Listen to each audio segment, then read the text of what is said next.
ওমানে বসবাসরত প্রবাসী বাংলাদেশি সৈয়দ তানভীর আহমেদের গল্প উঠে এসেছে বিশ্ববিখ্যাত ফোর্বস ম্যাগাজিনের পাতায়। বর্তমানে বিনিয়োগ মধ্যস্থতাকারী প্রতিষ্ঠান ওয়ান রয়্যাল ইন্টারন্যাশনাল এর এশিয়া প্যাসিফিক ও মধ্যপ্রাচ্য অঞ্চলের আঞ্চলিক প্রধান হিসেবে দায়িত্ব পালন করছেন তিনি। প্রতিষ্ঠানটির সাফল্যে কাজ করে যাচ্ছেন দিনভর। ওমান থেকে সহকর্মী মোহাম্মদ রফিক উল্লাহর পাঠানোর প্রতিবেদনে থাকছে বিস্তারিত। কুষ্টিয়া নিবাসী সৈয়দ তানভীর আহমেদ বর্তমানে বসবাস করছেন ওমানে। বিশ্বের স্বনামধন্য ফোর্বস ম্যাগাজিনে জায়গা করে নিয়েছে তার গল্প।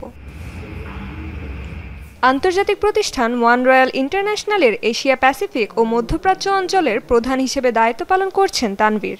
বিশ্বের শতাধিক দেশে নতুন প্রজন্মের জন্য নানা ধরনের প্রশিক্ষণ ও ফ্রি ওয়ার্কশপ আয়োজন করে আসছে প্রতিষ্ঠানটি। আমি বাংলাদেশে একটা ছোট শহর কুষ্টিয়া থেকে আসা, যখন দেখি আমাকে নিয়ে কিছু লেখালেখি হয় বা আমি আমার কাজে সফলতার দিকে এগোচ্ছি, তখন এটা ভালো লাগা কাজ করে। আপনাকে কিভাবে ফাইন্যান্সিয়াল প্রোডাক্টগুলো খালি দিলে তো হবে না, আপনাকে এডুকেট করতে হবে। কেন উইদাউট এডুকেশন আপনি যখনই কাজ করবেন তখন আপনি লস করবেন বা ঝুঁকির সম্মুখীন হবেন। তা আমরা যেটা করি, আমরা আর্টিফিশিয়াল ইন্টেলিজেন্সের দ্বারা আপনার টেকনিক্যাল ফান্ডামেন্টাল যে অ্যানালাইসিসগুলো আছে এগুলো আমরা ক্লায়েন্টকে প্রোভাইড করি। কৃত্রিম বুদ্ধিমত্তা, ফিনান্সিয়াল মার্কেট এবং আধুনিক প্রযুক্তি নিয়ে চলমান এই উদ্যোগগুলো গুরুত্বপূর্ণ ভূমিকা রাখছে প্রবাসী ও স্থানীয়দের দক্ষতা বৃদ্ধিতে। প্রতিযোগিতামূলক বিশ্বে ব্যবসা বাণিজ্য ও চাকরির জন্য তৈরি করতে তরুণদের সাহায্য করাই এসব ফ্রি ওয়ার্কশপের উদ্দেশ্য।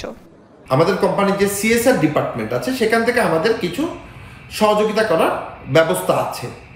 সো আমাদের সাথে যদি কেউ যোগাযোগ করে, তার যদি একটা নিম্নতম কোয়ালিফিকেশন থাকে, আমরা তাকে এই ক্যারিয়ার ওরিয়েন্টেড বা এই ফার্স্ট ওয়ার্ল্ড কান্ট্রিতে কীভাবে সে আগে অগ্রসর হবে, আমরা সেই ব্যাপারে তাকে যাবতীয় সাপোর্ট দিতে পারি।